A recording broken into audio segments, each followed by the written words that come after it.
Nggak ada yang baru ilmu agama ini, ya kan? Al-Quran 30 juz, udah selesai, nggak mungkin bertambah lagi. Hadis-hadis Nabi adalah sabda beliau, udah keluar dari mulut beliau, tidak mungkin bertambah lagi.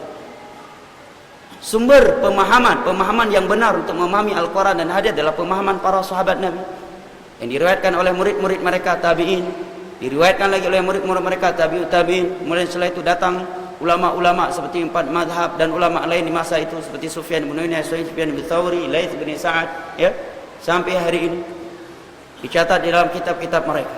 Nggak ada yang baru masalah agama ini. Yang baru kasus, ya kan? Zaman dulu khamar terbuat dari anggur disebut dengan khamar. Zaman sekarang khamar banyak, beraneka ragam namanya. Di antaranya apa? Khamar masa sekarang namanya whisky. Kok tahu tuh? Banyak baca ya, kan pengalaman pribadi ya, walaupun nggak apa-apa, ya kan, masa lalu, ya kan.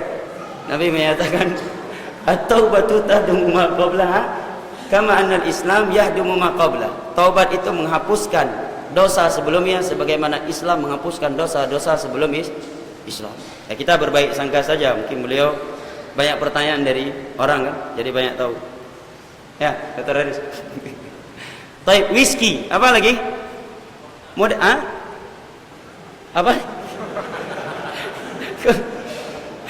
Whisky, nama-nama riba di masa sekarang kan banyak kan? Ya, dengan nama bunga lah, nama yang mudharabah lah dan seterusnya. Itu kasus. Sumber hukumnya semua Al-Quran, hadis, pemahaman para sahabat Nabi. Andai kata Imam Malik hidup zaman sekarang ditanya apa hukum ganja, pasti beliau bisa jawab. Walaupun nggak ada di masa itu, ya kan? Apa hukum whisky? Beliau kiaskan, lihat sama enggak dengan sifatnya khamar.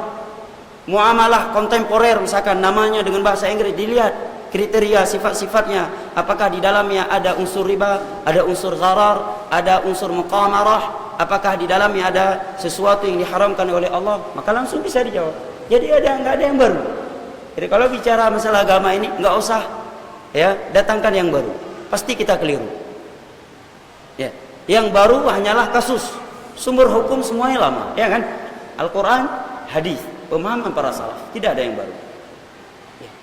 Makanya setiap orang yang berbicara masalah agama dengan cara baru, gaya baru, sumber hukum baru, pasti keliru.